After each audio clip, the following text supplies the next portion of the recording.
Era para ser o fim da sua dignidade. Mas, na verdade, foi o começo da queda de todos eles. Quantas vezes você já se sentiu invisível? Quantas vezes alguém olhou para você, para suas mãos calejadas, para suas roupas simples, e decidiu ali, naquele segundo, que você não valia nada? Essa é uma dor que muita gente conhece. É a dor de ser julgado antes mesmo de abrir a boca, de ser rebaixado pela aparência, de ser tratado como um ninguém por aqueles que se acham alguém. É o sentimento de ser pequeno no mundo que só dá valor ao brilho, e não à substância. Até que um dia, o homem que todos pisavam, o mesmo que foi barrado na porta e humilhado publicamente, o homem que eles trataram como lixo, voltou. E ele não voltou para pedir. Ele voltou para tomar o que era seu. A história de hoje é a prova de que o mundo dá voltas, e às vezes, a volta é tão grande que derruba quem está no topo. É a história da reviravolta mais incrível que você já viu. Por isso, se essa história tocar seu coração, eu peço com carinho seu joinha aqui no vídeo, para que essa mensagem chegue a mais pessoas. E quero muito saber a sua opinião. Você já foi julgado pela sua roupa ou sua idade? Ou talvez já tenha dado uma volta por cima que ninguém esperava? Abra seu coração aqui nos comentários. Eu leio cada um com muita atenção e a sua sabedoria nos ensina muito. E claro, se inscreva no canal e ative o sininho, para não perder nenhuma história emocionante como esta. Tudo começou numa manhã fria de terça-feira, quando o homem mais rico da sala era também o mais simples. A cidade grande amanheceu cinzenta, com uma garoa fina que deixava o ar pesado. Para Tadeu, aquilo era um incômodo. Ele estava acostumado com o céu aberto do interior, com cheiro de terra molhada e o horizonte que não terminava em prédios.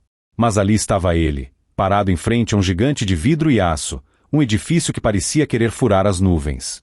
Ele ajeitou o chapéu simples na cabeça, um chapéu de palha batido pelo sol e pelo tempo. Sua camisa era de botão, limpa, mas gasta. A calça jeans estava marcada pelo trabalho e as botas, embora fortes, estavam cobertas pela poeira de uma longa viagem. Ele respirou fundo o ar poluído e entrou. O saguão era um exagero. O chão brilhava tanto que parecia um espelho. Pessoas de terno passavam apressadas, falando em telefones, olhando para telas, sem nunca olhar para quem estava ao lado. O silêncio era rompido apenas pelo barulho dos saltos no mármore e pelo zumbido distante de conversas importantes. Tadeu se sentiu um peixe fora d'água, um pedaço do campo no meio do asfalto. Ele caminhou devagar, seus passos pesados contrastando com a pressa dos outros, até o balcão da recepção. Atrás dele, uma moça de aparência cansada, mas de sorriso gentil, tentava organizar uma pilha de papéis. Era Márcia. Bom dia, minha filha. Eu queria falar com o gerente. Ele tirou um papel amassado do bolso. O senhor Vitor. Márcia levantou os olhos, e por um instante, pareceu surpresa. Não era o tipo de visitante que costumava aparecer ali. Mas ela manteve a compostura. Bom dia, senhor. O senhor Vitor está em reunião. O senhor tem hora marcada? Não, não tenho. Mas é um assunto importante. Diga a ele que é sobre a vaga. Tadeu não gostava de mentir, mas também não gostava de revelar seu jogo antes da hora. Ele tinha um propósito ali, e precisava ver o homem com os próprios olhos. Márcia hesitou. Senhor, sem hora marcada, é muito difícil. O senhor Vitor é um homem ocupado. Que vaga seria essa? Antes que Tadeu pudesse responder, uma voz alta e arrogante cortou o ar do saguão. Ocupado é pouco, Márcia. Estou atolado. O que esse aí quer? Vitor tinha chegado. Ele era o oposto de Tadeu. Alto, cabelo arrumado com gel, um terno caro que parecia apertado demais no peito estufado. Ele não olhou para Tadeu, olhou através dele, como se o velho fosse uma mancha no seu chão perfeitamente limpo. Márcia encolheu os ombros. Senhor Vitor, este senhor, ele disse que veio por causa da vaga. Vitor finalmente baixou os olhos para Tadeu. Ele o mediu de cima a baixo. Viu as botas sujas, a calça gasta, o chapéu de palha. Um sorriso de deboche começou a se formar no canto de sua boca. Ele soltou uma risada curta, como um latido. A vaga, repetiu Vitor, agora falando alto o suficiente para que os outros funcionários no saguão ouvissem. Que vaga você acha que temos aqui para você, meu chapa? Tadeu permaneceu calmo. Eu só queria conversar. Conversar? Vitor o interrompeu. Olha, me poupe o trabalho. Eu sei o seu tipo. Veio da roça tentar a vida na cidade. Acha que aqui é fácil. Deixa eu adivinhar, quer serviço de limpeza, jardinagem, algo assim, não é? Tadeu apertou a aba do chapéu. Senhor, eu só... Vitor levantou a mão. Olha aqui, vovô. Preste atenção, que eu só vou dizer uma vez. Ele se inclinou sobre o balcão, o cheiro de seu perfume caro invadindo o espaço de Tadeu. Não temos vaga de faxineiro. Entendeu? Nem de porteiro, nem de jardineiro. Aqui é uma empresa séria. A gente não contrata gente que parece que dormiu no pasto. A humilhação foi pública. As pessoas que passavam diminuíram o passo, algumas rindo baixinho, outras desviando o olhar, constrangidas. Márcia, no balcão, ficou vermelha de vergonha pelo visitante. Vitor se endireitou, satisfeito com seu próprio espetáculo. Agora, se me dá licença, tenho trabalho de verdade para fazer. E você? Ele apontou o dedo para Tadeu. Trate de sair. Está sujando meu piso. Márcia, chame a segurança se ele insistir. Tadeu olhou para Vitor. Seus olhos, geralmente calmos como um lago ao amanhecer, tinham uma faísca de aço. Ele não disse uma palavra. Ele apenas assentiu, lentamente. Virou as costas e caminhou para fora do prédio, da mesma forma que entrou, devagar, com passos pesados. Vitor riu mais uma vez, se virando para Márcia. Francamente, que ousadia! Acha que aqui é casa da mãe Joana. Trate de filtrar melhor quem entra aqui, Márcia, ou a próxima vaga de faxineiro será a sua. Márcia apenas baixou a cabeça, murmurando sim, senhor Vitor, enquanto sentia uma pontada de tristeza pelo velho senhor. O que Vitor não viu, o que ninguém naquele saguão de mármore poderia imaginar, era o que aconteceu quando Tadeu atravessou a rua. O velho criador de gado não foi para a rodoviária. Ele não foi procurar um abrigo. Ele tirou do bolso um telefone celular que, apesar de simples na aparência, era um modelo de última geração. Ele discou um número. Júlia, minha filha, sou eu. Cheguei. Houve uma pausa. Sim, eu vi. É pior do que imaginávamos. O homem que seu pai colocou no comando, ele é podre por dentro. Ele ouviu a resposta do outro lado da linha. Não, não se preocupe. Ele não me reconheceu. Para ele, eu era só um. Ele olhou para as próprias botas. Um faxineiro. Tadeu caminhou até a esquina, onde um carro preto, discreto, mas muito caro, o esperava. O motorista abriu a porta. Vamos para o hotel, senhor? Perguntou o motorista. Sim, disse Tadeu, entrando no conforto do couro. E ligue para o resto da equipe. Diga a eles que a auditoria começa hoje. Mas a reunião do conselho, marque para amanhã, às 9 da manhã, na sala principal. Tadeu olhou pela janela ao prédio gigante onde acabará de ser humilhado. Vitor, o gerente que riu dele, estava agora numa sala no último andar, assinando papéis, sentindo-se o rei do mundo, completamente ignorante de que o velho criador de gado que ele expulsou não estava procurando um emprego. Ele estava ali para tomar posse. Enquanto o carro de luxo deslizava silenciosamente pelo trânsito caótico da cidade, a mente de Tadeu viajava para longe. Ele não era um homem de cidade. Seu mundo era feito de terra, de gado, de palavra dada e de respeito conquistado no suor do rosto. Ele era um criador de gado, sim. O título que Vitor usou como ofensa era, para Tadeu, sua maior honra. O que o gerente arrogante não sabia era a escala desse título. Tadeu não tinha um sítio, ele tinha impérios de terra que se estendiam por 3 estados. O gado que ele criava não era contado às dúzias, mas aos milhões. Ele era um dos homens mais ricos e poderosos do agronegócio, um bilionário que preferia o conforto de suas botas velhas ao desconforto de sapatos italianos. Mas ele não estava ali por dinheiro. Estava ali por uma promessa. O fundador daquela empresa gigantesca, o homem que construiu aquele império de vidro e aço, tinha sido seu melhor amigo. Mais do que amigo, um irmão. Eles cresceram juntos no interior, descalços, comendo manga no pé. O amigo foi para a cidade estudar e construir o futuro.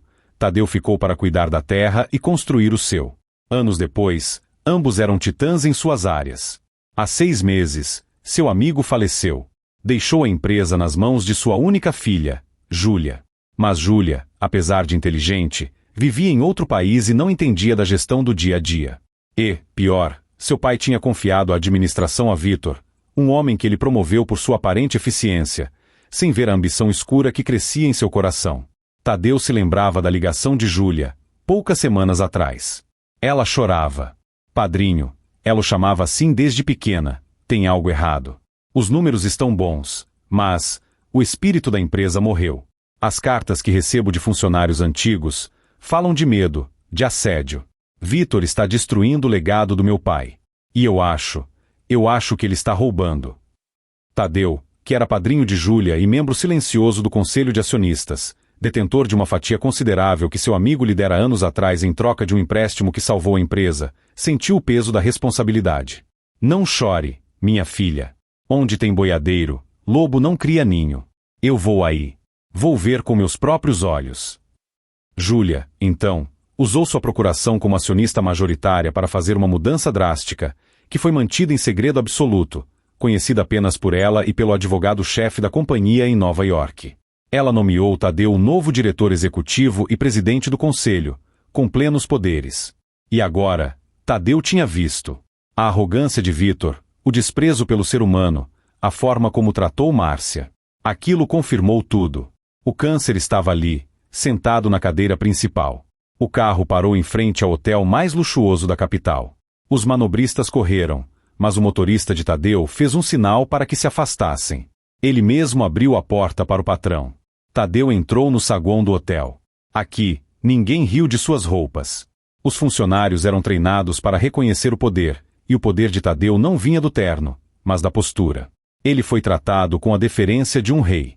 No seu quarto, na cobertura, uma equipe já o esperava. Não eram vaqueiros. Eram os melhores advogados e auditores forenses do país. Senhores, disse Tadeu, enquanto tirava o chapéu, o gerente se chama Vitor. Eu quero tudo sobre ele. Contas, transações, e-mails. Quero saber até a cor da meia que ele usa.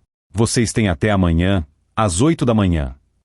Enquanto isso, a quilômetros dali, no prédio da empresa, Vitor estava em sua sala, com os pés sobre a mesa.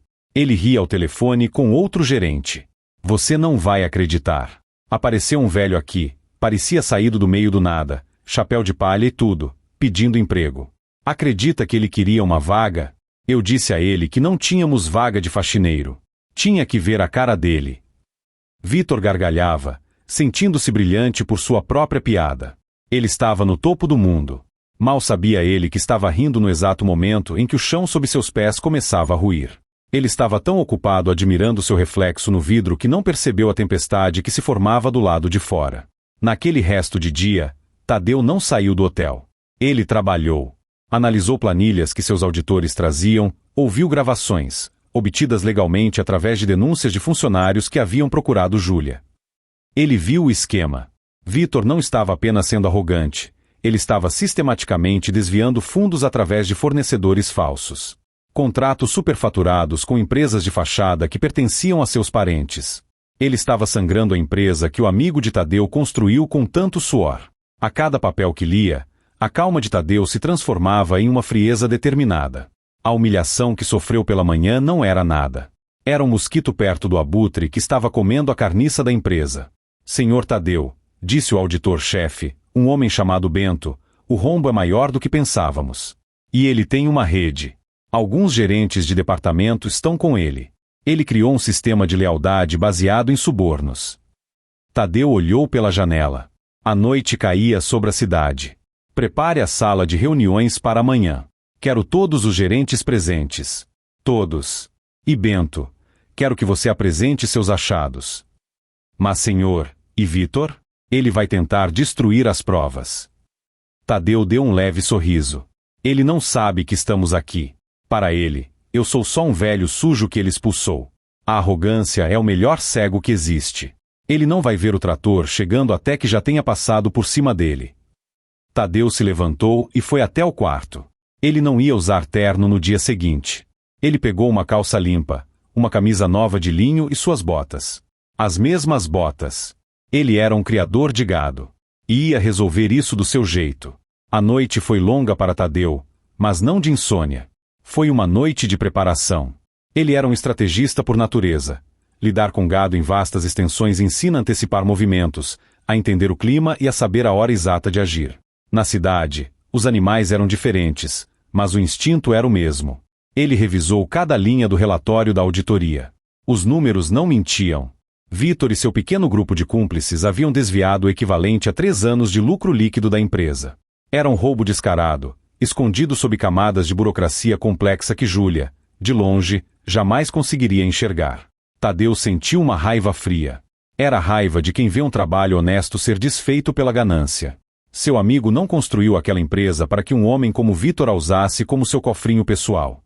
Enquanto isso, Vitor dormia o sono dos justos. Ou melhor, o sono dos arrogantes.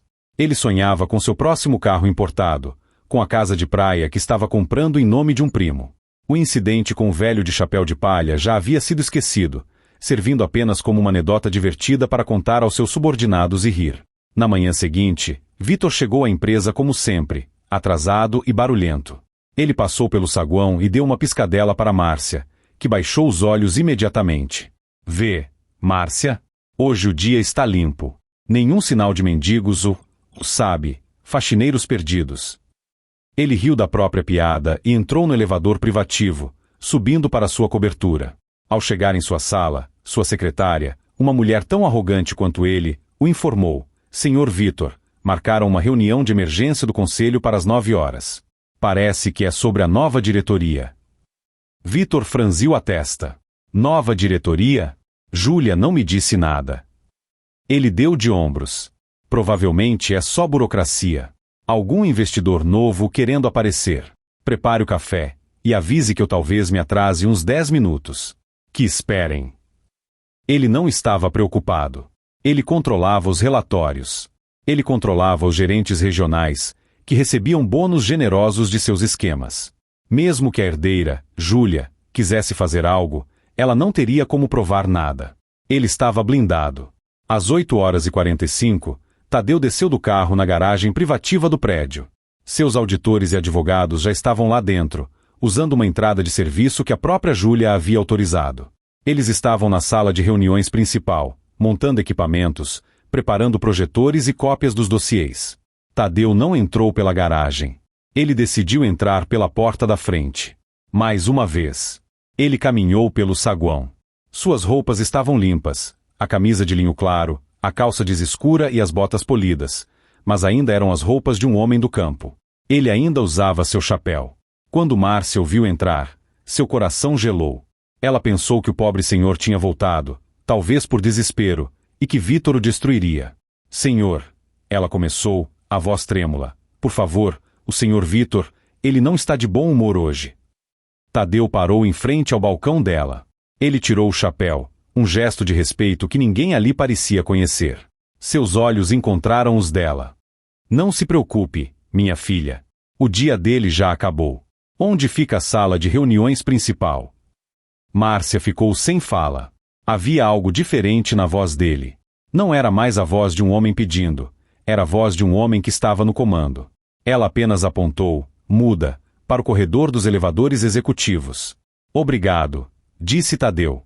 Ele caminhou até os elevadores. Um segurança, o mesmo que Vitor havia chamado no dia anterior, se aproximou. Ei, o senhor não pode estar aqui. Esta área é restrita. Tadeu nem diminuiu o passo. Eu posso. O segurança tentou colocar a mão em seu ombro, mas antes que pudesse tocar no linho da camisa, o elevador executivo se abriu. De dentro, saiu Bento, o auditor-chefe, carregando uma pasta. Senhor Tadeu. Estamos prontos. A senhorita Júlia já está na linha de vídeo. O segurança congelou. Senhor Tadeu. Tadeu colocou o chapéu de volta. Sim. Agora, se nos dá licença. Ele entrou no elevador. O segurança ficou parado no meio do saguão, pálido, percebendo que havia cometido um erro terrível. Márcia assistiu a tudo com a boca aberta. No último andar, a tensão era palpável. Os gerentes regionais, os cúmplices de Vitor, estavam sentados à mesa, rindo e tomando café. Vitor estava na ponta, como um rei em seu trono, olhando o relógio. 9h05. Essa nova diretoria já começa mal, nos fazendo esperar. A porta dupla da sala de reuniões se abriu. Todos os olhos se viraram. Tadeu entrou. Ele caminhou lentamente, suas botas fazendo um som pesado e constante no carpete caro. Ele não olhou para ninguém. Passou por Vitor, que estava paralisado, a xícara de café parada a meio caminho da boca. Ele foi até a cadeira principal, na cabeceira oposta. Tirou o chapéu, colocou-o sobre a mesa e sentou-se. Um silêncio mortal tomou conta da sala. Vitor foi o primeiro a se recuperar. O choque deu lugar à fúria. Ele não podia acreditar na insolência. O quê?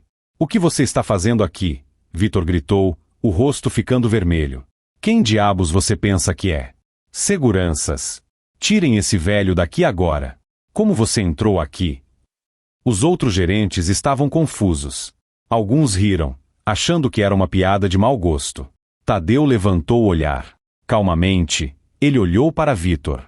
Bom dia, senhor Vitor. Sente-se. Temos muito que conversar. Sentar? Eu vou te chutar daqui para fora. Vitor avançou. Eu não faria isso se fosse você, disse uma voz clara vinda dos alto-falantes. A tela gigante na parede, usada para videoconferências, se acendeu. O rosto de Júlia, a herdeira, preencheu o espaço. Ela parecia séria. Júlia! Que bom! Tem um invasor na sala, disse Vitor, apontando para Tadeu. Esse velho maluco, ele esteve aqui ontem pedindo esmola. Ele não é um invasor, Vitor, disse Júlia, a voz cortante. Senhores, bom dia. Quero apresentar a vocês, formalmente, o novo presidente do conselho e diretor executivo desta companhia. Meu padrinho, e o homem de maior confiança do meu pai. Senhor Tadeu. A sala de reuniões, antes barulhenta com as risadas de Vitor, mergulhou num silêncio tão profundo que se podia ouvir a respiração de cada um. Os gerentes que riam agora pareciam ter engolido pedras. Seus rostos, antes relaxados, estavam pálidos e rígidos.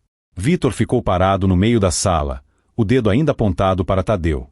Sua boca se abria e fechava, mas nenhum som saía. Era como se seu cérebro tivesse parado de funcionar. Tadeu, impassível na cabeceira da mesa, apenas observava. Ele olhava para cada rosto, um por um, marcando em sua memória quem desviava o olhar e quem o encarava com pânico. Não, não pode ser, gaguejou Vitor, finalmente encontrando a voz. Isso é uma piada. Júlia, o que significa isso? Você enlouqueceu?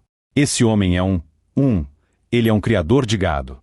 Ele estava aqui ontem pedindo emprego de faxineiro. O rosto de Júlia na tela ficou ainda mais duro. Sim, Vitor. Ele estava. E você o humilhou. Foi o seu teste final. E você falhou miseravelmente. Teste, repetiu Vitor, a voz subindo uma oitava. Que teste? Tadeu finalmente falou. Sua voz era baixa, mas preenchia a sala com uma autoridade que nenhum grito de Vitor jamais alcançaria. Sente-se, Vitor. Ou prefere que eu chame a segurança para te ajudar a encontrar a cadeira? A menção da segurança fez Vitor recuar instintivamente. Ele olhou ao redor, procurando apoio, mas seus gerentes cúmplices estavam petrificados. Lentamente, como um homem andando em gelo fino, Vitor voltou ao seu lugar, mas não sentou. Ele ficou de pé, as mãos apoiadas na mesa, o corpo tremendo de raiva e confusão. Vocês não podem fazer isso, disse Vitor, tentando recuperar a pose de chefe. Eu tenho um contrato. Eu comando esta empresa. Vocês não podem colocar um caipira analfabeto no meu lugar. Tadeu suspirou. Primeiro, não sou analfabeto. Segundo, eu não estou no seu lugar. Eu estou no meu lugar. A cadeira que você esquentava pertence ao dono. Dono? A dona é a Júlia, gritou Vitor. Júlia é a acionista majoritária. E ela me nomeou diretor-presidente, explicou Tadeu, com a paciência de quem ensina uma criança. Mas, além disso, talvez você devesse ter lido os contratos de aluguel dos principais galpões de distribuição desta empresa. Ou os contratos dos maiores fornecedores de matéria-prima. Se tivesse lido, saberia o meu nome.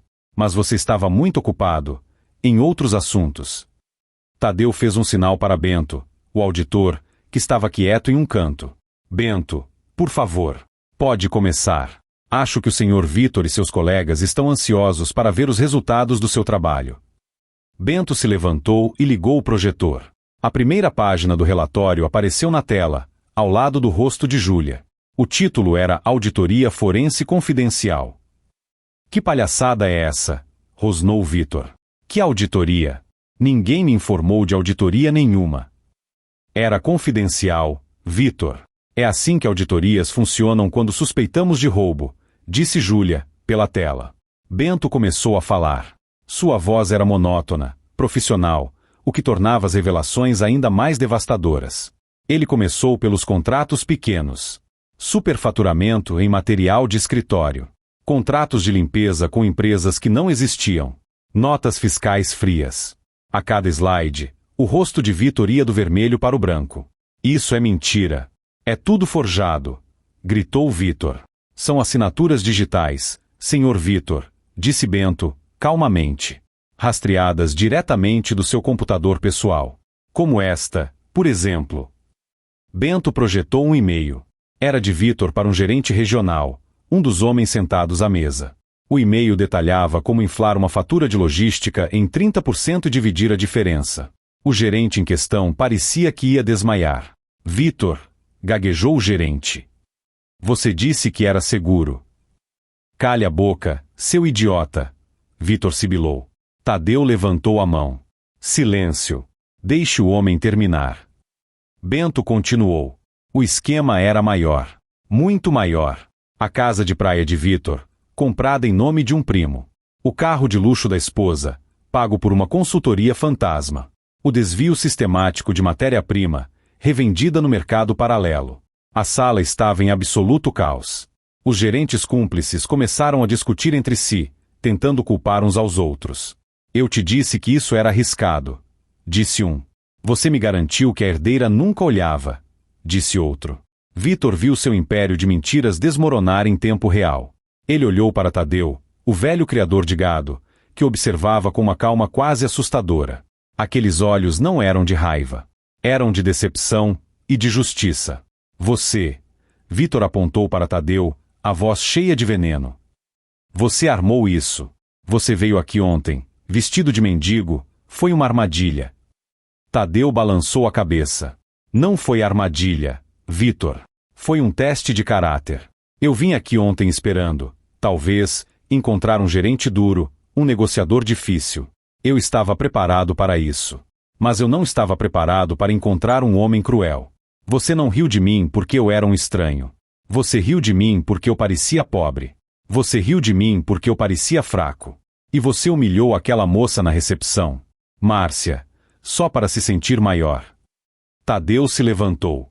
Ele caminhou lentamente ao redor da mesa, as botas pesadas marcando o ritmo fúnebre da carreira de Vitor. Você achou que eu queria uma vaga de faxineiro, disse Tadeu, parando atrás de Vitor. Sabe, Vitor, no meu trabalho, na minha fazenda, o homem da limpeza é um dos mais respeitados. Porque ele cuida da nossa casa. Ele garante que a gente trabalhe num lugar digno. É um trabalho honrado. Ele colocou a mão pesada no ombro do terno caro de Vitor. Você não tem honra para ser faxineiro na minha fazenda. O insulto foi tão profundo, tão certeiro, que Vitor estremeceu. Júlia, disse Tadeu, olhando para a tela. Acho que a apresentação da auditoria foi clara. Claríssima, padrinho, respondeu ela. Bento, os advogados e a polícia já foram acionados. O queixo de Vitor caiu. Polícia. Sim, senhor Vitor, disse Bento. Fraude, apropriação indébita e formação de quadrilha. A queixa foi registrada há 30 minutos. Eles devem estar chegando ao prédio neste exato momento. Vitor entrou em pânico.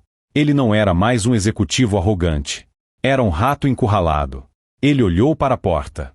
O pânico tomou conta de Vitor. A menção da palavra polícia quebrou a última fachada de sua arrogância. Ele não era mais o gerente todo-poderoso. Era apenas um homem assustado prestes a perder tudo.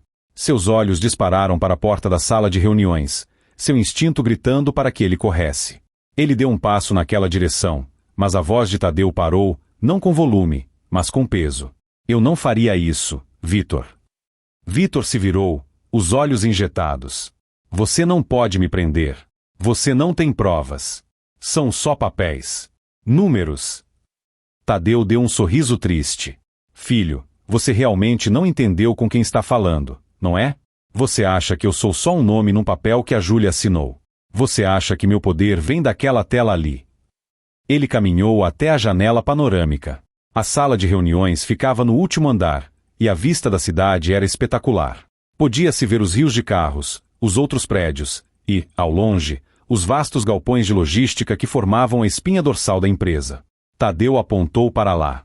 Está vendo aqueles galpões? Os maiores da empresa, onde toda a mercadoria que vocês vendem é armazenada antes de ir para o mundo. Vitor franziu a testa, sem entender. O que tem eles? Pagamos um aluguel altíssimo por eles. Pois é, disse Tadeu. Vocês pagam esse aluguel para uma holding, uma empresa de investimentos imobiliários. Você já se deu ao trabalho de procurar quem é o dono dessa holding? O silêncio de Vitor foi a resposta. Sou eu, disse Tadeu, simplesmente. Vocês estão no meu terreno. Eu sou o seu senhorio. E estou pensando seriamente em rescindir o contrato de aluguel. Acho que vocês não foram bons inquilinos. O ar pareceu ficar mais rarefeito na sala. Os outros gerentes, mesmo os que não estavam no esquema de Vitor, arregalaram os olhos. O poder de Tadeu não era apenas executivo, era estrutural. Mas não é só isso, continuou Tadeu, ainda olhando pela janela. Esta é uma empresa de processamento de alimentos. Vocês compram grãos e gado. Milhares de toneladas por mês. Ele se virou e encarou Vitor. Você riu de mim. Você me chamou de criador de gado. Você zombou do meu chapéu e das minhas botas. Você achou que eu era um Zé Ninguém vindo da roça. Tadeu caminhou de volta para a mesa e pegou seu chapéu. Ele o virou nas mãos, os dedos calejados traçando a palha gasta. Eu sou um criador de gado, Vitor. E os meus concorrentes, meus amigos, meus vizinhos, juntos, nós fornecemos 60% de tudo que esta empresa compra. A matéria-prima que gera o seu lucro, que paga o seu terno caro, vem das minhas mãos. Das mãos de homens como eu, que você humilhou ontem. Ele colocou o chapéu de volta na cabeça. Eu não sou apenas o novo diretor. Eu não sou apenas o dono do terreno que vocês pisam. Eu sou o seu maior e mais importante fornecedor. Eu sou, Vitor, a terra de onde tudo isso aqui brota. A dimensão da revelação atingiu Vitor como um soco no estômago. Ele não tinha insultado um velho qualquer. Ele tinha insultado o pilar que sustentava toda a operação. Ele não tinha cuspido num pedinte, tinha cuspido na fonte. Então, quando eu digo que você roubou esta empresa, continuou Tadeu, a voz agora como pedra, você não roubou apenas da Júlia. Você não roubou apenas dos outros acionistas. Você estava me roubando. E eu não gosto que mexam no meu prato. Vitor desabou na cadeira. A energia o deixou. A luta acabou. Ele estava acabado. O que você quer? Murmurou ele. O que eu quero? Repetiu Tadeu. Eu quero o que é certo. Eu quero o legado do meu amigo de volta. E quero que você pague por cada centavo que tirou daqui. E por cada funcionário que você humilhou. Nesse exato momento, a porta da sala de reuniões se abriu. Não eram os seguranças do prédio. Eram 2 policiais uniformizados, acompanhados por um homem de terno escuro, um detetive. Senhor Vitor? Perguntou o detetive. Vitor não respondeu. Ele apenas olhou para o chão. Ele mesmo, disse Bento, o auditor. Senhor Vitor, o senhor está preso por suspeita de fraude, gestão fraudulenta e formação de quadrilha. O senhor tem o direito de permanecer calado. Os policiais se moveram. Pegaram Vitor pelos braços e o levantaram da cadeira. O homem que, 1 hora antes, era o rei do prédio, agora estava sendo algemado na frente de toda a sua equipe. Os outros gerentes cúmplices estavam paralisados de terror. Um por um, o detetive foi chamando seus nomes. O senhor também. E o senhor. E o senhor. A limpeza, como Tadeu chamaria mais tarde, estava sendo feita. Vitor, enquanto era levado para fora da sala, parou por um segundo e olhou para Tadeu. Seus olhos não tinham mais arrogância. Não tinham raiva. Tinham apenas um vazio terrível e uma centelha de súplica. Tadeu o encarou de volta. Ele não sentia prazer na queda do homem. Sentia apenas a tristeza de um dever cumprido. Você riu de mim, Vitor, disse Tadeu, baixo, para que só ele ouvisse. Você riu porque eu parecia um homem da terra. Você só esqueceu de uma coisa. No final, todo mundo volta para a terra. Vitor foi levado.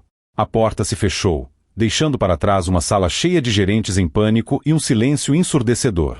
Tadeu olhou para os que sobraram, os que talvez não fossem ladrões, mas que foram cúmplices pelo silêncio.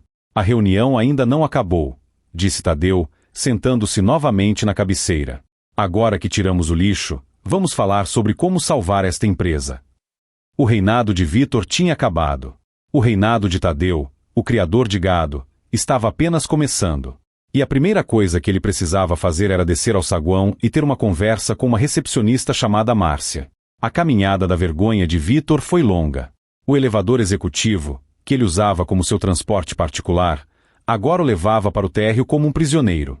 Os policiais o seguravam firmemente pelos braços, suas algemas escondidas sob um paletó, mas a tensão era óbvia para quem visse.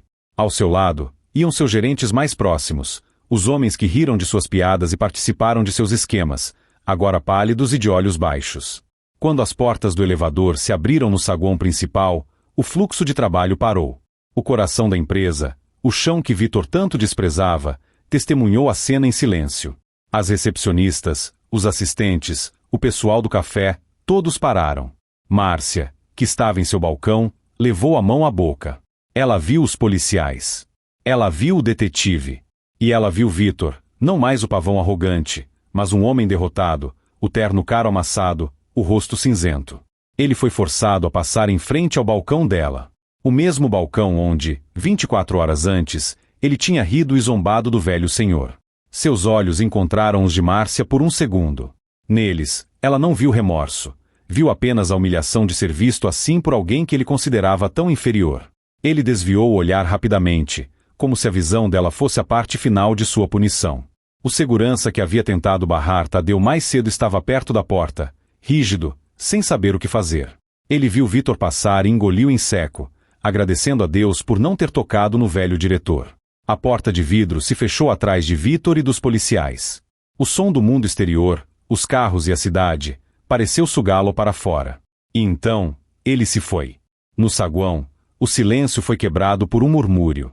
As pessoas começaram a falar baixo, algumas com medo, a maioria com um alívio que mal ousavam expressar. O tirano havia caído. Lá em cima, na sala de reuniões, o clima era outro. Tadeu não estava comemorando. Ele olhava para os gerentes restantes. Eram cerca de 10 pessoas, a maioria chefes de departamento que não estavam envolvidos nos roubos, mas que viviam sob o regime de medo de Vítor. Senhores, disse Tadeu, a voz calma. A parte podre foi cortada. Eu sei que muitos de vocês aqui são homens e mulheres honestos, que apenas tentavam fazer seu trabalho. Mas eu também sei que vocês ficaram calados. Ele se levantou. O silêncio, diante da injustiça, é o mesmo que concordar com ela. O amigo que fundou esta empresa não a criou para ser um lugar de medo. Ele a criou para ser um lugar de orgulho. E nós perdemos isso. Os gerentes se encolheram. Eles esperavam mais gritos, mais demissões. Eu não vou demitir quem não roubou, disse Tadeu, e um suspiro coletivo de alívio foi ouvido. Mas eu exijo uma mudança. A partir de hoje, a cultura desta empresa muda. A arrogância acabou. O desrespeito acabou. O eu acabou. A partir de hoje, somos nós. Ele olhou para a tela. Júlia, minha filha, obrigado por sua confiança. Agora, se me permite, tenho que arrumar a casa. Está tudo em suas mãos, padrinho. Boa sorte, disse ela, e a tela se apagou. Tadeu se virou para os gerentes. Estão dispensados. Voltem aos seus departamentos. Reúnam suas equipes. Digam a eles que a diretoria mudou. Digam a eles que a era do medo acabou. E digam a eles que o novo diretor quer conhecer cada um. Eu vou visitar cada andar, cada mesa, cada setor. Eu quero ouvir. Quero saber o que está errado e o que podemos fazer certo. Os gerentes saíram da sala, ainda atordoados, mas com uma nova energia. Eles saíram conversando, já planejando, a sombra de Vítor se dissipando rapidamente. Tadeu ficou sozinho na sala com Bento, seu auditor. Bento, obrigado. Seu trabalho foi impecável, disse Tadeu. O que faremos agora, senhor Tadeu? O rombo financeiro é real. A empresa está vulnerável, disse o auditor. Dinheiro a gente recupera, disse Tadeu. Vamos congelar os bens de Vítor e dos outros. Vamos renegociar os contratos que eu, como fornecedor, tenho com a empresa. Vou baixar nossas margens para dar um fôlego ao caixa. E vou fazer uma ligação. Tenho amigos em bancos que confiam na minha palavra. Vamos levantar esta casa. E quanto ao senhor? Perguntou Bento, olhando para as roupas de Tadeu. Tadeu riu. Eu? Eu vou ficar aqui o tempo que precisar. Mas meu escritório não vai ser aqui em cima. Este lugar é muito alto. Eu gosto de ficar perto do chão, onde as coisas acontecem. Tadeu pegou seu chapéu e saiu da sala de reuniões. Ele não usou o elevador executivo. Ele chamou o elevador normal, o que todos os funcionários usavam. Desceu para o térreo. O saguão ainda estava agitado com a notícia da prisão de Vitor. Quando Tadeu saiu do elevador, o silêncio caiu novamente. Todos olharam para ele. O velho de chapéu de palha. O homem que Vitor chamou de faxineiro. Ele caminhou calmamente até o balcão da recepção. Márcia estava tremendo. Ela não sabia como agir. Senhor diretor, me desculpe por ontem. Eu não sabia. Tadeu colocou a mão sobre a dela, no balcão. Uma mão grande, calejada, quente. Minha filha, você não tem que pedir desculpas por nada. Você foi a única pessoa neste prédio que me tratou com gentileza. Você tentou me proteger, mesmo achando que eu era um coitado. Márcia sentiu os olhos marejarem. Eu vi como ele te tratou, continuou Tadeu. E eu vi como você se manteve digna.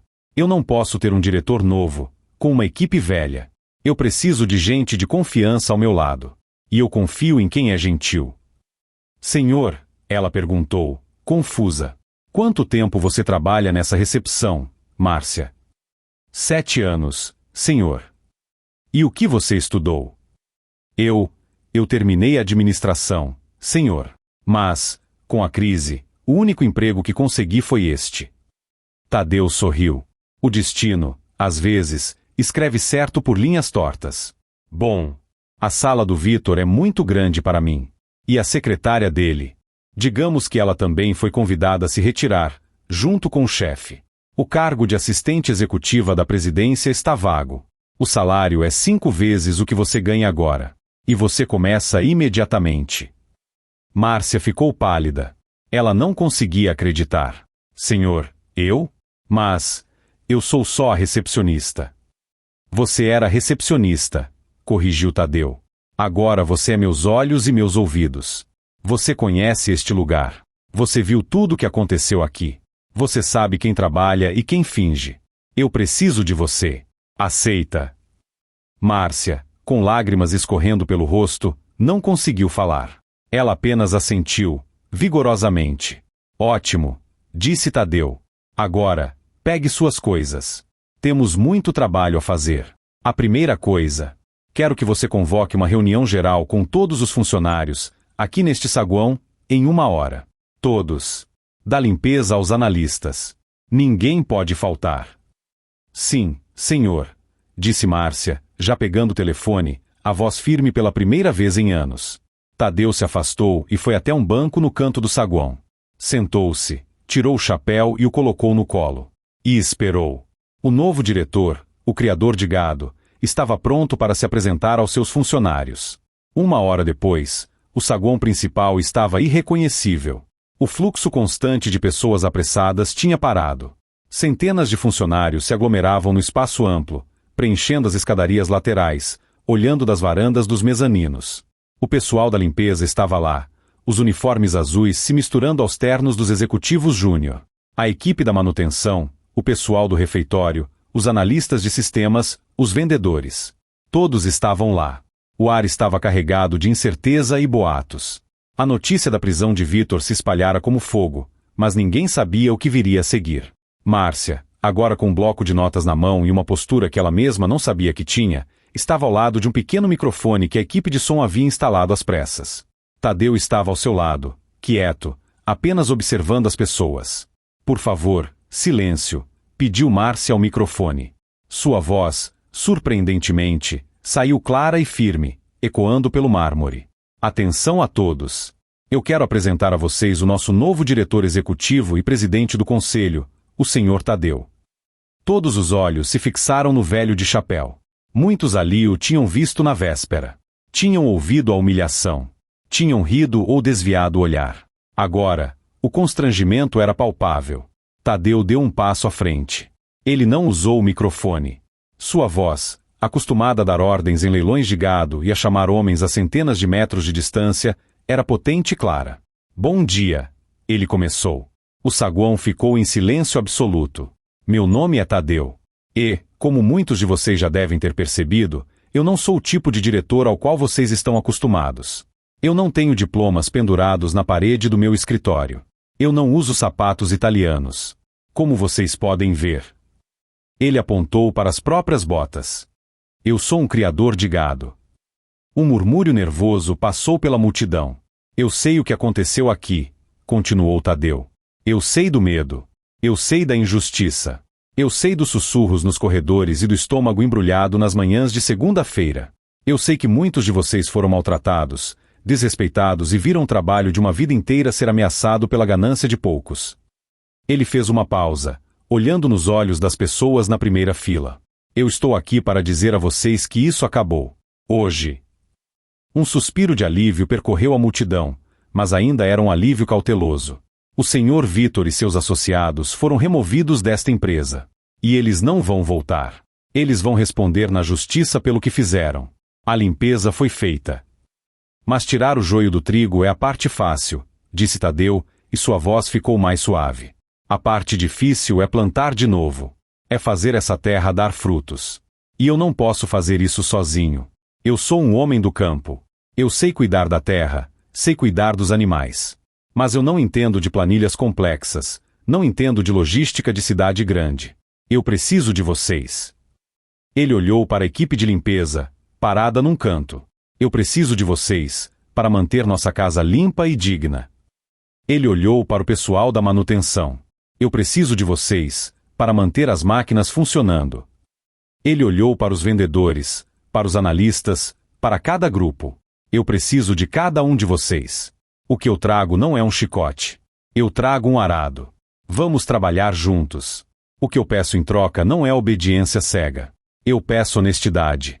Eu peço trabalho duro. E eu peço respeito. Respeito de vocês comigo, e de mim com vocês. E, o mais importante, de vocês uns com os outros. A partir de hoje, as portas da diretoria não são mais fechadas. Meu escritório, ele apontou para Márcia, agora será organizado pela Márcia.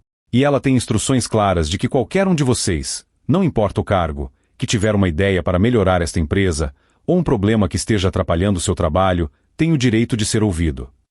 Aquilo era revolucionário. Na era Vitor, falar com o gerente já era difícil, falar com o diretor, impossível. A primeira coisa que vamos fazer, anunciou Tadeu, é uma auditoria, não nas contas, mas nos salários. Vamos começar de baixo para cima. Quero garantir que o homem que limpa o chão desta empresa ganhe o suficiente para colocar comida na mesa de sua família com dignidade. Não é justo que o topo ganhe rios de dinheiro enquanto a base mal sobrevive. Vamos consertar isso. Pela primeira vez, aplausos começaram. Tímidos a princípio, depois crescendo em volume. Veio da equipe de limpeza, da manutenção, e logo o saguão inteiro estava aplaudindo. Não era um aplauso forçado, de obrigação. Era um aplauso de esperança. Tadeu levantou a mão, pedindo silêncio. Eu não quero aplausos, disse ele. Eu quero trabalho. Eu sei que a confiança de vocês foi quebrada. Eu não peço que confiem em mim hoje. Eu peço que me deem a chance de conquistar a confiança de vocês. Dia após dia. Agora, ele sorriu, eu tenho uma pergunta. Eu soube que o café que serviam para o Vitor era especial, importado. E o café dos funcionários era água suja. É verdade? Um funcionário do refeitório, um senhor mais velho, gritou do meio da multidão, é a mais pura verdade, senhor. Tadeu riu. Márcia, primeira ordem executiva. A partir de amanhã, só existe um tipo de café nesta empresa. O melhor que o nosso dinheiro puder comprar. E ele será servido para todos, de mim ao faxineiro. Entendido? Sim, senhor, disse Márcia, sorrindo. Agora, voltem ao trabalho. E lembrem-se, o nome do meu amigo, o fundador, está na parede. Mas o espírito dele está em cada um de vocês. Vamos trazer esse espírito de volta. A multidão se dispersou. Mas era uma multidão diferente da que havia se reunido. As pessoas andavam mais direitas. Elas conversavam. Elas sorriam. A nuvem escura que pairava sobre o prédio havia se dissipado. Tadeu ficou observando. Márcia, ele disse, baixo. Sim, senhor Tadeu. Onde era a sala do Vitor? No último andar, senhor. A vista é linda. Vamos lá. Mas não vou ficar. Quero que você procure uma sala vazia para mim no primeiro andar. Perto da entrada. Perto do povo. Mas, senhor, a sala do diretor. Não é a sala que faz o diretor, minha filha. É o diretor que faz a sala. Vamos. Quero ver o que aquele sujeito deixou para trás. Enquanto subiam no elevador, Tadeu sabia que a batalha estava ganha. Mas a guerra para reconstruir a empresa, estava apenas começando. E ele mal podia esperar para colocar as mãos na terra. A sala de Vitor não era um escritório, era um palácio. Ocupava quase metade do andar da cobertura, com janelas que iam do chão ao teto em 3 lados. A mesa era uma placa de mogno maciço tão grande que parecia uma mesa de banquete. Havia um bar privativo, sofás de couro branco e arte moderna abstrata e cara nas paredes. Tadeu entrou e parou no meio. O cheiro de perfume caro e arrogância ainda estava no ar. Márcia, ao seu lado, olhava maravilhada. É incrível, não é? Tadeu caminhou até a janela. A vista era, de fato, de tirar o fôlego. A cidade se estendia abaixo deles como um mapa. É alto demais, disse ele. Aqui de cima, as pessoas lá embaixo parecem formigas. É fácil esquecer que são pessoas. É fácil pisar nelas. Ele se virou para a mesa de Vitor. Márcia, eu quero que você chame a equipe de patrimônio. Venda tudo. Tudo, senhor? A mesa, os sofás. Tudo. Cada quadro, cada cadeira. Venda e use o dinheiro para criar um fundo de bolsas de estudo para os filhos dos funcionários da limpeza e da manutenção. Quero que o luxo desse homem pague a educação de quem ele desprezava. Márcia sorriu, anotando rapidamente. E onde o senhor vai ficar? Eu vi uma sala no primeiro andar, perto da contabilidade. Era um almoxarifado antigo. Está cheio de caixas. Mande limpar. Eu quero uma mesa simples de madeira, 2 cadeiras e um telefone. É tudo que eu preciso. Mas, senhor, o diretor-presidente, no almoxarifado. O diretor-presidente, disse Tadeu, gentilmente, precisa estar onde o trabalho acontece. Não aqui em cima, nas nuvens. Agora, vamos. Temos mais o que fazer. Nos dias seguintes, uma transformação varreu a empresa. Tadeu era incansável. Como ele havia prometido, ele andava.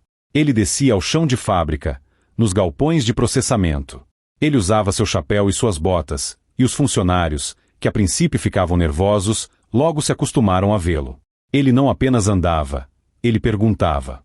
Ele parava ao lado de um operador de máquina e perguntava: como isso funciona? O que está quebrado? O que o Vitor prometeu e nunca entregou? Ele almoçava no refeitório comum, sentando-se em mesas aleatórias. Comia a mesma comida que todos. E ouvia. Ele ouviu sobre equipamentos velhos que precisavam de reposição, sobre processos inúteis criados por Vitor apenas para aumentar a burocracia, e sobre bons funcionários que foram demitidos por motivos pessoais. E ele agia. Em uma semana, as máquinas velhas estavam sendo substituídas. A burocracia inútil foi cortada. E, o mais impressionante, Tadeu pessoalmente ligou para 3 dos funcionários que Vitor havia demitido injustamente. Ele pediu desculpas em nome da empresa e os convidou a voltar, com aumento. A mudança mais simbólica foi o café. Exatamente como prometido, o café do Vitor foi abolido, e o café de alta qualidade foi distribuído para todas as máquinas e copas, do térreo à cobertura. Pode parecer pequeno, mas para os funcionários, era um sinal diário de que a promessa de igualdade era real. Márcia se tornou a sombra de Tadeu. Ela, que conhecia os corredores e os nomes de todos, era a ponte perfeita entre a diretoria e os funcionários. Ela organizava a agenda caótica de Tadeu, filtrava as informações e, mais importante, garantia que a gentileza que ela mesma havia demonstrado fosse agora a política oficial da empresa. Claro, nem tudo era fácil. O buraco financeiro deixado por Vitor era real. Os bancos estavam hesitantes, e os concorrentes, sentindo cheiro de sangue, começaram a tentar roubar os maiores clientes da empresa. Foi quando Tadeu decidiu fazer o que fazia de melhor: negociar. Ele convocou uma reunião com seus principais concorrentes no fornecimento de matéria-prima, os outros criadores de gado do país. Homens como ele, que confiavam na palavra e no aperto de mão. Meus amigos, ele disse, reunido com eles não numa sala de reuniões, mas num restaurante de beira de estrada que todos frequentavam, a empresa do nosso falecido amigo está em apuros. Um lobo tomou conta do galinheiro. Eu limpei o ninho, mas a raposa levou muitas galinhas. Ele explicou a situação. E fez um pedido. Eu não peço que me deem nada. Eu peço que me deem tempo. Mantenham o fornecimento, mesmo que a gente atrase um pagamento ou dois. Eu dou a minha palavra, a palavra da minha família, que cada centavo será pago. Os fazendeiros se olharam. A palavra de Tadeu, no campo, valia mais que qualquer contrato assinado. Um por um, eles apertaram sua mão. O fornecimento estava garantido. Em seguida, ele foi aos bancos. Mas ele não foi sozinho. Ele levou Bento, o auditor, e Márcia. Numa sala cheia de banqueiros de terno, Tadeu colocou seu chapéu na mesa. Senhores, eu não vou mentir. A empresa foi roubada. O caixa está baixo. Se vocês olharem só para esses papéis, ele apontou para os relatórios, vocês vão nos negar o empréstimo. Então por que estamos aqui, senhor Tadeu? Perguntou um banqueiro. Por que vocês não estão emprestando dinheiro para esses papéis? Vocês estão emprestando para mim. Tadeu se inclinou para a frente. Eu tenho 5 fazendas. Eu tenho mais de 1 milhão de cabeças de gado. Eu tenho terras que valem 10 vezes o valor desta dívida. Eu coloco tudo isso como garantia pessoal. Eu não vou deixar o legado do meu amigo morrer. Os banqueiros ficaram atonitos. Nenhum CEO jamais tinha oferecido seu patrimônio pessoal para salvar uma empresa. O empréstimo foi aprovado em 20 minutos. A empresa estava salva. O caixa estava estabilizado. A equipe estava motivada. A cultura estava mudando. Tadeu, o criador de gado, havia feito o impossível em menos de um mês. Mas, enquanto Tadeu reconstruía, Vitor, no silêncio de uma cela, aguardando o julgamento, remoía seu ódio. Ele havia perdido tudo: o dinheiro, o poder, o status. E ele culpava apenas um homem. Ele culpava o velho de chapéu de palha. Vitor não era apenas um ladrão. Ele era um homem vingativo. E ele tinha uma última carta na manga. Um segredo sujo sobre a empresa, algo que nem Júlia e nem os auditores de Tadeu sabiam. Um problema antigo, enterrado há anos, que Vitor guardava para um dia chuvoso. E ele decidiu que a tempestade ia começar. Enquanto a empresa começava a respirar sob a nova gestão de Tadeu, Vitor movia suas peças do único lugar que lhe restava: a prisão. Usando seu único telefonema permitido para seu advogado, um homem tão questionável quanto ele, Vitor não discutiu sua defesa. Ele deu uma ordem. Esqueça o caso de fraude por 1 minuto, sibilou Vitor ao telefone. Eu quero que você encontre aquele repórter. Aquele abutre que sempre me pedia dinheiro por silêncio. Diga a ele que tem uma história que vai derrubar a empresa. De graça. O advogado entendeu. Em menos de 1 hora, o repórter investigativo, conhecido por seu jornalismo sensacionalista e destrutivo, estava a postos. No dia seguinte, a bomba explodiu. A manchete do principal jornal da cidade era escandalosa. Herança podre. Empresa de alimentos é acusada de encobrir contaminação ambiental há 1 década. A história era devastadora. Aparentemente, 10 anos atrás, muito antes da gestão de Vitor e quando o amigo de Tadeu ainda era vivo e saudável, houve um vazamento químico acidental em uma das fábricas mais antigas. O vazamento foi contido, mas, segundo a reportagem, alimentada anonimamente por Vitor, a empresa encobriu a extensão total do dano, que poderia ter afetado o lençol freático da região. Vitor sabia disso porque, quando assumiu, encontrou os relatórios antigos e os usou para chantagear o antigo chefe de operações, garantindo sua lealdade. Agora, ele usava o mesmo segredo para destruir Tadeu. O pânico foi imediato. O telefone de Tadeu não parava de tocar. Os bancos que haviam acabado de emprestar o dinheiro estavam furiosos. Os clientes começaram a cancelar pedidos. Os funcionários, que finalmente sentiam esperança, agora estavam com medo de perder seus empregos. A imprensa cercou o prédio. Repórteres gritavam perguntas para quem entrava ou saía. Na sala de reuniões, a nova equipe de gestão de Tadeu estava em crise. Isso é um desastre, disse o gerente de finanças. Nosso crédito, que acabamos de recuperar, vai evaporar. Tadeu, o que vamos fazer? perguntou Márcia, o rosto pálido de preocupação. Temos que negar. Dizer que é mentira de um ex-funcionário vingativo. Tadeu permaneceu em silêncio por um longo tempo, lendo a reportagem. Ele olhava para a foto de seu falecido amigo, que estava na matéria, insinuando que ele era o responsável pelo encobrimento. Não, disse Tadeu, finalmente. Não vamos mentir. Mas, senhor, se admitirmos. Se mentirmos, interrompeu Tadeu, nós nos tornamos iguais ao Vitor. A base da nova empresa é a honestidade. Isso vale para o café, e vale para crises. Mas o senhor nem sabe se é verdade, disse outro gerente. Exato. E vamos descobrir. Tadeu se levantou. Márcia, cancele todas as minhas reuniões. Chame o chefe de operações daquela fábrica. Eu vou para lá agora. E Bento, ele se virou para o auditor. Eu quero que você encontre todos os relatórios sobre esse incidente. Cada papel, não importa o quão fundo esteja enterrado. Tadeu não pegou um carro da empresa. Ele pegou sua própria caminhonete, a mesma que usava na fazenda, e dirigiu por 3 horas até a fábrica no interior. Quando chegou, foi direto para o local que a reportagem indicava. Ele passou horas lá, conversando com os funcionários mais antigos. Homens que estavam lá há 20 anos. O que aconteceu aqui, João? Ele perguntou a um supervisor que tinha a idade dele. O homem hesitou, com medo. Senhor Tadeu, foi um acidente. Na época, o seu amigo, o fundador, ele ficou desesperado. Ele consertou. Mas ele teve medo de contar tudo. Achou que a empresa ia quebrar. Então, ele escondeu parte da verdade. Não foi por maldade, foi por medo. Tadeu sentiu uma pontada no coração. Seu amigo, seu irmão, tinha cometido um erro. Ele voltou para a sede naquela noite. Os relatórios que Bento encontrou confirmavam a história. O vazamento foi maior do que o relatado. O risco era baixo, mas real. No dia seguinte, Tadeu não se escondeu. Ele fez algo que Vitor jamais faria. Ele convocou uma coletiva de imprensa.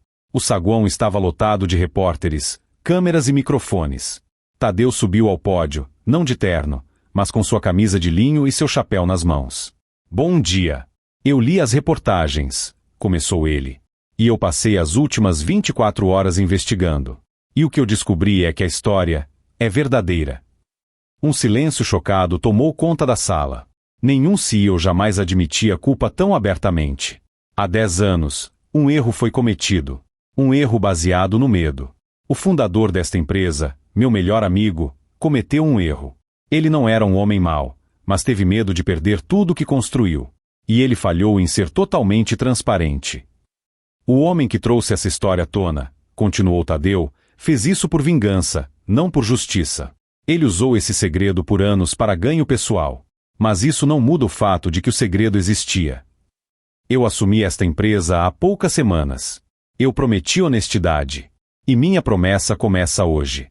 A partir deste momento, estamos contratando a melhor empresa de engenharia ambiental do país para fazer uma avaliação completa. Cada centavo do que for necessário para limpar, remediar ou compensar qualquer dano, será pago. Do meu bolso, se for preciso. Nós não vamos nos esconder. Não vamos mentir. E vamos consertar o erro do passado. Esta empresa, sob minha direção, não terá segredos. O repórter que escreveu a matéria, o abutre de Vitor, tentou atacar. Então o senhor admite que a empresa é irresponsável? Que envenenou a população? Tadeu olhou para ele. Eu admito que um erro foi cometido há uma década. E eu estou dando minha palavra, na frente de todos vocês, que ele será corrigido. A irresponsabilidade seria continuar escondendo. Isso acabou. Eu sou um homem da terra. Eu vivo do que a terra dá. Eu jamais permitiria que a minha empresa machucasse. Próxima pergunta. A honestidade de Tadeu foi desarmante. Em vez de um escândalo de negação, a história se tornou sobre um novo líder fazendo a coisa certa. A reação, que Vitor esperava ser catastrófica, foi o oposto. Os bancos, vendo a atitude de Tadeu, reafirmaram seu apoio. Os clientes, vendo a transparência, mantiveram seus contratos. E os funcionários sentiram um orgulho imenso de seu novo diretor. Na prisão, Vitor assistiu ao noticiário pela pequena televisão da sala comum. Ele viu seu plano fracassar. Ele viu Tadeu ser elogiado por sua coragem moral. A vingança havia azedado. Ele socou a parede, a mão doendo. Ele estava derrotado. Não havia mais cartas. Não havia mais segredos. Ele fez uma última, patética, ligação. Ligou para a linha direta da empresa, que ele mesmo instalara. Pediu para falar com Tadeu. Márcia atendeu. Gabinete do Sr. Tadeu. É o Vitor. Eu preciso falar com ele.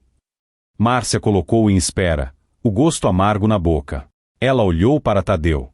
Senhor, é ele. O Vitor. Da prisão. Tadeu suspirou. Ele pegou o telefone. A última batalha estava prestes a ser travada. Tadeu. A voz de Vitor no telefone era quase irreconhecível. Tinha desaparecido a arrogância, o tom de comando.